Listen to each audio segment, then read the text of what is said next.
Hello survivors and welcome to another Walking Dead Road to Survival video, and in this video we're going to be taking a first look at Gold Mythic Georgia, who is going to be an advanced mythic character coming to the advanced mythic wheel.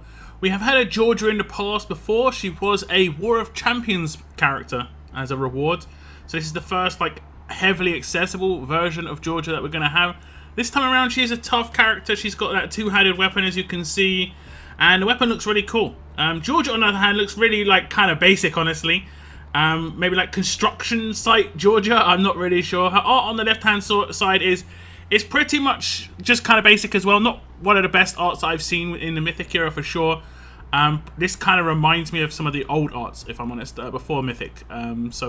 Maybe not as good as some other ones that I've seen more recently. But Georgia is a favourite by a lot of people. She was part of the Saints and Sinners VR game, and she was originally brought over as, I guess, as a kind of promotional thing, but she's gonna come back in the Mythic era. She's gonna be joining the Rebels by the looks of things. If you can see underneath her name, it says Rebels, and you can see down the bottom left hand corner, you can see that Rebel icon as well. If we look at her stats, level 1440 maxed out, lieutenants as well, limit break 3. She has got 30,530 attack, 19,082 defense, and 26,714 HP. Tough character, of course, considered a control character, which is kind of interesting. Mythic character, and as I said, she will be a member of the Rebels Allegiance.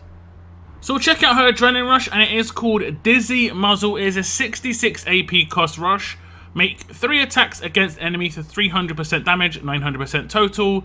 2 other enemies get confused for 2 turns. So 2 separate parts of this. The first half is the damage, and each of these individual attacks can crit. If she takes down an enemy, obviously she can go to another enemy, so she can effectively take down 3 enemies just with the attacks here. However, because these can crit and they're hitting for reasonably hard, 300% isn't, terrible, she can potentially, have a rampage weapon and hit rampage attacks if you so wish. Now, she hasn't got agility as a passive, so she's not going to be getting bonus attacks, damage there. So potentially you would want to build her more just for the fact that she could potentially take out one character and build her more as a support character, because the second half, the Confuse, is nice. You can take out that one character that you're focusing. 900% damage is generally going to just destroy one character for sure. And then the other, part of it, the 2 characters getting confused for 2 turns that aren't the character that she initially attacked, is actually pretty good. Now, if she was built more for damage and she did take out multiple characters, she could potentially take down the character she's, focusing with that first attack. And then the other time she moves on to the next character could be actually one of the people that she's confused and take them out anyway. So Confused can kind of be voided at that point. So you want to obviously be careful with it. It really depends on the other characters that you're going to be playing with Georgia. But Georgia, like I say, it does seem like more of a support role character when it comes to the fact that she's going to be being controlled into the game. Okay, so we are going to rush with Georgia, and we're going to attack someone who has trait disadvantage. We're going to attack Garrett up the top just because he hasn't got a weapon that's going to stop me from hitting him, whereas Claudio does have an absolute defense weapon. It makes sense. If I had a disarm, maybe I'd do that. We're going to hit the attacks. First attack's going to come in. It is going to crit. We don't have a rampage weapon on this character, and then the next attack's going to come in onto Claudio. So you could see that we did a bit of damage onto another character. Claudio did survive that because of his specialist skill, but you can see 2 other enemies that are confused are going to be Alice and Maggie. The Confuse is completely random. It could have confused Claudio himself, and if we did one-shot him, it would just be 1 character left alive. With the Confuse, it's only not the target. The initial target that you rush is the only one that you're definitely not going to confuse, and that's the only sort of guarantee you have there. Obviously, right now, in this situation, I could follow up with a follow-up character and get big benefits from this, so I think Georgia, as more of a support role character, seems to be probably a better way to go. She does pretty decent damage, really nice control as well on her rush, and obviously as an attack toon, you're going to get these rushes off pretty quickly. And it is also worth noting that if there's only 3 characters alive for the enemy, and one of those characters alive is someone already in an outlaw state, for instance Eris, you will still confuse them, and that will confuse Eris after her cleanse. So this is maybe a little bit of a soft counter to Eris, so that could be quite useful there. If we look at the upgrades, you can see at grade 3, she gets plus 100% damage per attack. So she's going to go from 200% damage up to 300% damage. That's actually quite a big boost, because that's going to be, you know, taking her overall damage higher as well, because it's per attack. At grade 5, she gets an upgrade where 2 other enemies get confused for 2 turns. So initially, she's not got any control on this, but grade 5 is pretty straightforward. The last one is LB2. She'll get +1 attack. So initially, she's doing 2 attacks, and then she's going to get 3 attacks. This is obviously massive, getting a big 300% boost.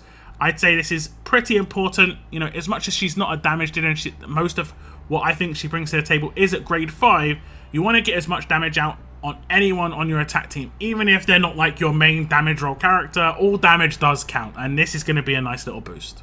Now, is it worth using a rampage weapon on this character's hands? I'm going to leave it up to you, honestly. Personally, I probably wouldn't, and this way I've got more control over what her attacks do. If she's got a rampage weapon, it can be kind of susceptible to things like bide. It can be, you know, have issues with payback, but as the character is as it stands, that's not going to be a problem. So I like this rush quite a lot, and I do like the potential of it, you know, being a kind of soft counter to certain Outlast characters. Well, all Outlast characters realistically, but the ones that cleanse when they get taken out, obviously remove all control on them already. Georgia's going to potentially be able to, you know, in certain scenarios, if you can control the attacks in a certain way, can actually help you out in that situation, which is actually very beneficial indeed, because characters like Old School Governor and obviously now Eris, those cleanses on the Outlast are just terrible, honestly, in terms of your survivability. You're enabling you to win the attack quickly with all your characters alive as well, or as many characters alive as possible. It's much more likely to happen if you can obviously control them, and you generally have to do that in the Outlast state, especially with Eris. Now, Georgia obviously has a signature move, and it is called Quell. It is a turn 1 signature move. A cooldown of 2 turns, number of uses unlimited. Normalize the target for 1 turn, 2 turns if they are of the alert trait. Normalize 1 other alert enemy for 2 turns. Make a critical attack against 2 enemies for 300% damage each. So she is a normalized character coming into RTS. She has got quite a straightforward normalize. It's just a 1-turn normalize. I think this is actually really good to have a 1-turn normalize, but it does get a boost if the character obviously is an alert trait. So she's obviously mainly going to be good against alert teams. We have got Brutus, who's mainly good against tough. I think separating the normalized characters like that is actually a pretty good thing. The fact that she normalizes 1 other alert enemy for 2 turns as well. So for instance, let's say you come up against a team that does have an alert enemy, you shouldn't normalize them. You should normalize someone who isn't alert, because that character will get normalized because they're alert. So you normalize someone else for 1 turn, the alert character will get normalized for 2 turns, but if there's 2 alert enemies, you normalize one of the alert characters for 2 turns because it upgrades it to 2 turn, and then the other one will get automatically normalized as well. The only characters that cannot get normalized are leaders, obviously. So if there's an alert leader and an alert specialist, you still don't have to target that specialist, because the alert leader can never get normalized. They can't get a normalized debuff on them just by accident. They have to have a specialist skill to get normalized. Now, the second part of this, making guaranteed critical attacks against 2 enemies for 300% damage, maybe makes you want to use a rampage weapon at that point. That's going to be 2 separate attacks, and that's almost as powerful as a rush. You know, 300% guaranteed crits versus 300% hits, but they're non-guaranteed crits. It's almost as close to a rush in terms of the damage potential. Okay, so this team's actually a pretty decent example, and this is going to maybe increase the value of someone like Claudio on defense teams. As you can see, he actually gives alert characters 100% normalized resist for the first turn. So let's just defend on Georgia. That will wear off, and then what I'll do is I'll show you it in 2 parts. The first time I'll do it, I'll actually normalize an alert character. It will normalize Garrett for 2 turns, and then it should also normalize Claudio down on the bottom for 2 turns. As I just swipe left, you'll see the normalize comes in against Garrett. Actually, he gets taken out. So the normalize didn't even come in. It did a big attack. But you see the other character that got normalized was Claudio down the bottom. Now, if I actually normalize someone else, let's say if I tried to normalize Doc Stevens, which I'll do in just a clip in a second, we could potentially take out Doc Stevens on his 1-turn normalize, and he will not have Halo, and then one of Garrett or Claudio will then be normalized. Okay, so we'll just attack again. We're going to focus on Dr. Stevens here. Let's see if we can take him out. We are going to do a significant damage. He is normalized, and the second attack goes up to Alice again. But you can see this time around, only one of the 2 alert characters got normalized, and it randomly went to Claudio. It would be completely RNG. Now I could follow up with damage onto Dr. Stevens and take him out while he's in the normalized state, and guess what? He's not going to obviously have his halo. This is going to be good against characters that have like bide, payback, that sort of thing as secondary characters. So for instance, let's say Steve right now is one of the more powerful bide characters out there, so you can effectively normalize him in that situation. But if there are a lot of alert characters, the only way you can guarantee you're going to normalize the character if you actually use a signature move on them. And Steve would be very happy with that a lot of the time because he can give good benefits. So it's still going to probably have to have teammates in there to get the things done, but the normalize is very tasty for sure. And as you saw, the damage output on this signature move isn't too bad, you know, against alert characters especially. Obviously, taking trait damage is going to be very nice. Guaranteed crits. You can obviously manipulate how much damage this character does based on that third slot, doing more damage against characters with high HP on that first turn. That's a quite a heavy guarantee. If we look at the upgrades, you can see at grade 2, she gets +1 attack target, so it goes from 1 enemy getting attacked to 2. That's very easy to come by. Grade 2, it's 1 copy. An upgrade at grade 4. Normalize the target for 1 turn, 2 turns if they are the alert trait. So initially it isn't a normalized, but at grade 4 you're going to be able to get that, which isn't too much of a problem. At limit break 1, you're going to get the second target getting normalized if they're alert tune out there, and it'll be for 2 turns. That'll be at LB1. And at LB3, the starting cooldown will go to turn 1. Now, I would not necessarily say it has to be a turn 1 cooldown. Turn 2 is still good, and it is going to obviously, against Claudio teams, you're going to have to wait till turn 2 anyway. I would say it's more important to get the LB1 here. You will get more stats the higher you go on the grades, obviously. So if you are, looking at this character and saying, actually, this one has a lot of chance to be a good damage dealer, then you want to go for LB3. Getting more damage is just very important. Getting a first turn starting cooldown is nice, but like I said, it has already got some soft counters in the game already. Now, I think this signature move is actually really, really good. I like the design of it as well, where like she can be used against any team. You could take her in against tough teams, but she's only going to be able to normalize a character for 1 turn, which is, if you line things up correctly, you can normalize, let's say, Andre for 1 turn and then just nuke him with someone else. That's absolutely fine, but I think that's, pretty balanced. But against alert teams, they're much more susceptible because she's obviously normalizing a lot more characters there. But then again, I do see alert characters more stacked. I see at least 3, sometimes more alert characters on the same team. So it's going to be harder for Georgia to actually determine who the secondary target is. There's going to be a little bit of RNG there. So there's upsides and there's downsides, but I kind of like the balance. The damage on top is nice, and you see the potential. I don't know if this is going to make it, so you're like, okay, rampage time, but it could potentially, just because of the guarantees here. Now, the critical attacks will play into other parts of her kit, so you don't necessarily have to see these as wasted critical attacks, but yeah, I think the critical damage is nice. Okay, guys, time for another advanced mythic token giveaway. We're going to give away 10,000 to the winner, 5,000 to 2 runners up. I'll be drawing it on my live stream probably in about 10 days. So just stay tuned for live stream titles, live stream thumbnails that are going to give away when I'm going to be drawing this. If you want to enter, all you have to do is type down below the word Rebel. R-E-B-E-L. Use it as part of a sentence is probably the best way to do it so you don't get spammed out by YouTube.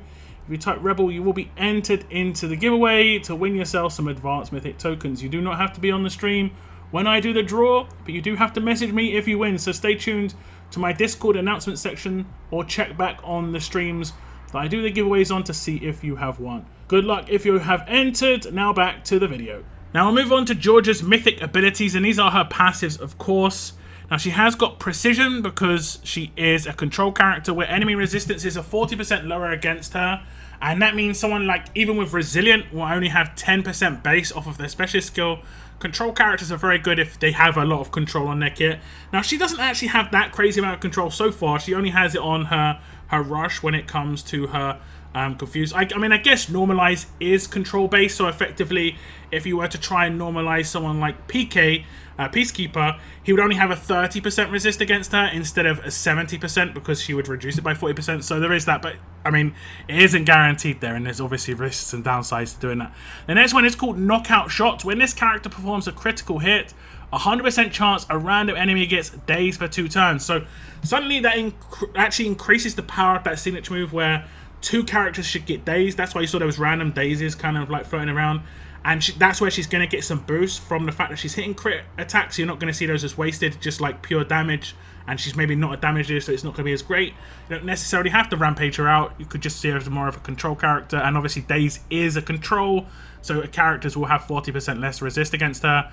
The next one is called Empowered Rounds. 50% critical damage multiplier, so those crits are going to hit harder on that signature move. If she is geared more for crit, her Adrenaline Rush will also hit harder on those crits. When this character performs a critical hit, heal 2 teammates by 50% of their max HP for 2 turns. This is obviously pretty nice. This is pretty nice.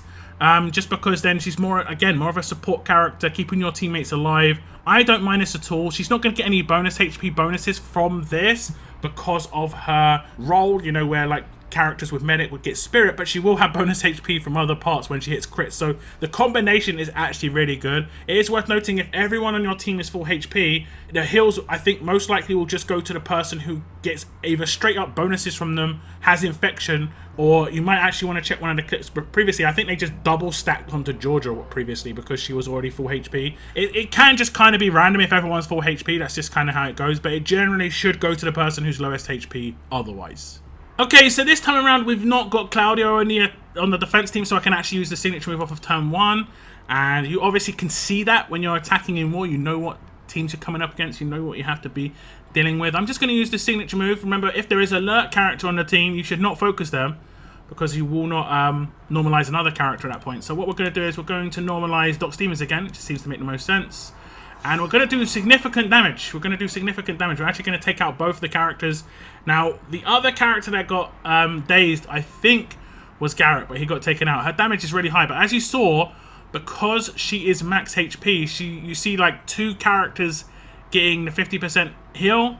We have Rick with 1, we have Glenn with another, but we have Georgia with 2. So she's getting 100% heal for the next turn. So like, if I just do an attack and defend on these other characters, let's say Georgia takes some damage, but she's not really going to take damage because of other parts of her kit.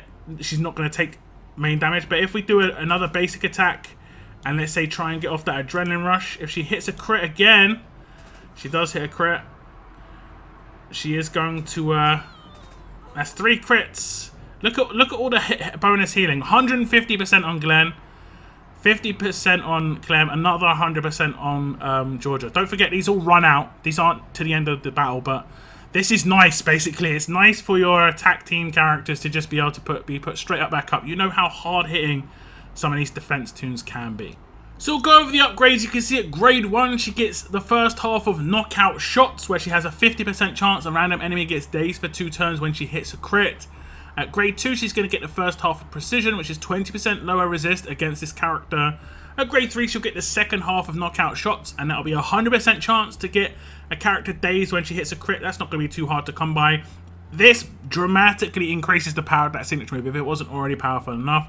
At grade 4, she gets the first half of Empowered Rounds, where she gets 20% crit damage multiplier. It was hard to see, obviously, the crit damage multiplier there, but basically her crits are going to hit harder, kind of like the set bonus from critical multiplier. She's just going to hit harder on her crits here. The next one is going to be Cover Fire, the first half of that, and she's going to heal teammates by 20% of their max HP for 2 turns when she hits a crit. So it isn't a percentage chance for this to proc. So even at grade 5, all of her things either will proc to the highest standard, be the dazed, or just proc and work towards just slightly lower standard. It isn't going to have a chance to proc, so she's still going to be pretty good. The limit breaks is where you're going to get the upgrades on the rush and the signature move, and it's also where you're going to get the little cherry on top when it comes to the other passives. Precision 2 comes in, 40% lower resistance is obviously powerful as a control character. She has got Dazed, Confused, and Normalize, so That's pretty good. And at LB2, she gets the second half of empowered rounds, 50% critical damage multiplier. At LB3, she gets the second half of cover fire 2, which obviously is going to be a 50% heal to 2 random teammates when she hits a critical attack. Now, I think her passives are really nice. I don't think they're the main things that make her powerful. I think that signature move obviously is where a lot of her power is. But the power in her signature move boosts her passives, and her passives boost her signature move, just because she's guaranteeing crits on her signature move turn 1, and she does like, what, 2 or 3 things? Is it the daze, the heal, and yeah, the daze and the heal, and obviously the increased damage on the multiplier. So she gets bonuses from hitting those crits off of her passives, off of turn 1. So that signature move is just really, really, really powerful for sure. Yeah, I like her passives. I think they're going to be useful. I think having a healer on an attack team is very useful indeed. The more characters that are alive at the end of the fight, the better, and having heals is obviously going to help. As is having bonus HP. And again, off that signature move, she's going to proc her specialist skill off of turn 1 as a guarantee. The only time it cannot proc is if she hits a tank, but that first hit, you're guaranteed to hit whoever you want, so you can decide who you're going to attack. When she hits a critical attack, all teammates get 25% of this character's attack as bonus HP. Now, the biggest difference between Georgia and other combat medics as specialists is that Georgia's going to have a huge amount of attack, I think, because she's got very high base attack, 30,000, but she's also going to have, like, multipliers come in when it comes to the 1535 leader bonus and stuff, when other combat medics have been more defensive based, you know, base stats. Talk about like William and Raulito, so they haven't got as crazy attack. They're also not maybe, you know, built that way. They're not going to maybe have 1535 on them, whereas I kind of think Georgia will. I think Georgia will have a minimum of 1535, maybe a rampage, like I say, but she's going to get benefits from it from a personal perspective in terms of boosting her damage, but it's also going to boost the amount of bonus HP she's going to give out because of that. So, and don't forget, she gives 2 critical attacks, and both of those critical attacks will give out bonus HP. Very powerful healer all round. Quite a lot of control as well. So yeah, very interesting for sure. Now, this is not all. We also have a weapon on Georgia. It's Georgia's Savage Assault Rifle. It has got 40% attack, a huge bonus to AP when attacking. In the third slot, it has improved AP down impair. When attacking, a 60% chance the enemy gets impaired for 3 turns and minus 20 AP. And in the last slot, it has 1535, where it will boost her attack damage by 15%. And it will also give her a higher crit rate in terms of actually hitting those crits on the rush, hitting the crit on her basic attacks. Obviously, her signature move, she doesn't need any boost to crits because it's guaranteed crit attacks there. But this weapon obviously is really good. You can just increase the attack to 55% and have a nice weapon. Or you can decide to switch out, let's say, the third slot and put in bonus attack based on the enemy's HP. And that way, on that first turn, the signature move is going to be absolutely brutal. And then you'll be able to increase the attack up to 50%. I've got weapons like this on other characters, on other other traits, and it only have 45% attack, and the rest is pretty much the same, and it's really, really powerful. So like having even just a slight bit more attack on the 5% is going to make up maybe for the fact that she doesn't have agility. But I think already the fact that she already gets the crit multiplier is going to already make up for that to a certain extent. So I like her weapon. Visually, her weapon looks really cool too. It is definitely the best visual on Georgia herself, except for her braids. Like, the rest of Georgia has honestly been a little bit of a letdown in terms of the visuals. She doesn't look as amazing as I would have hoped, but her weapon does look really, really nice. So that is Gold Mythic Georgia, and like I said, she is going to be an advanced Mythic character coming to RTS, and she is actually a really nice character. When I first saw her, I was like, okay, I mean, she's pretty decent, but as I've gone kind of deep dived into it, I think she's a really good character, and I may even do a sneaky pull. We'll see. I may even do a sneaky pull for this one, because I do like Georgia quite a lot. I think she's pretty good. She'll be nice on an attack team. She'll be a nice option to use against, you know, alert teams, and these alert teams are getting boosted. They've just got Rick, Nor, you know, they're getting some pretty nasty characters right now. So how I see Georgia being used mainly against those like upcoming Rick defense teams, kind of preparing you for the fight, guys. This is giving you a heads up. This one's going to be useful.